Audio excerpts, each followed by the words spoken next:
এই ব্যাধি আমি আর সহ্য করতে পারছি না। নারদমুনি বলছে নারায়ণ নারায়ণ নারায়ণ। ওহে রাজা, ওহে রাজা, তুমি যদি আমার কথা আমি যা বলবো তুমি যদি তাই করতে পারো, তাহলে তোমার এই দুরারোগ্য ব্যাধি খুব তাড়াতাড়ি সেরে যাবে। আমায় আমায় কি করতে হবে বলুন? আপনি যা বলবেন আমি তাই করবো।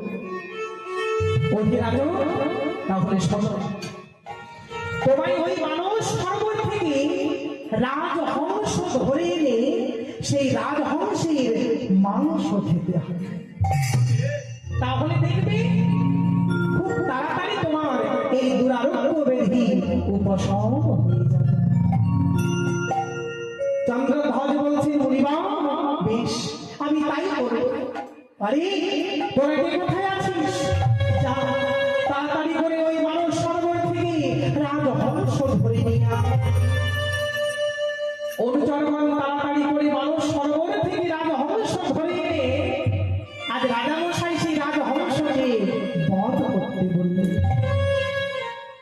তখন রাজহংস বলে উঠে, রাজামশাই রাজামশাই আপনি আমায় বধ করবেন না। রাজামশাই আপনি আমায় বধ করবেন না, কারণ আমার মাংস খেলে আপনি রোগমুক্ত হবেন। আপনার রোগ মুক্তির উপায় আমি আপনাকে বলে দিচ্ছি। ওই অগস্ত্য মুনির অভিশাপে আপনার এই দুরারোগ্য ব্যাধি হয়েছে। আপনি যদি ওই অগস্ত্য মুনির চরণামৃত পান করতে পারেন, তাহলে আপনার এই দুরারোগ্য ব্যাধি উপশম হবে। চন্দ্রধ্বজ বলছি, ওহে রাজহংস, বেশ আমি তাই করব। আমি তোমার কথা মতো আমি যাব মুনিবরের কাছে, মুনির চরণামৃত পান করব। তবে একটা শর্ত, যতক্ষণ না আমি রোগমুক্ত হই ততক্ষণ আমি তোমায় পিঞ্জরায় আবদ্ধ করে রাখব।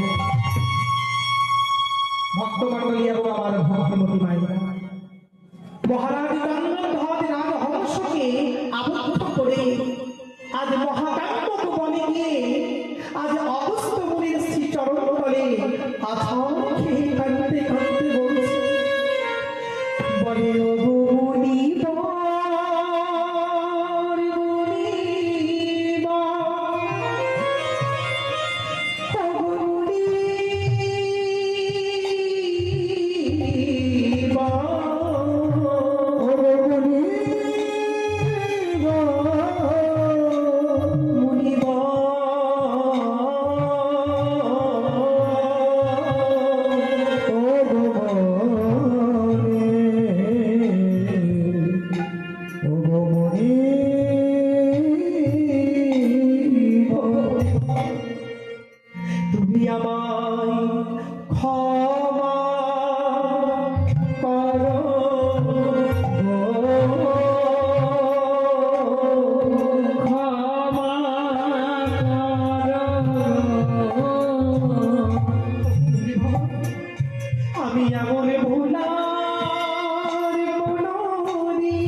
ওই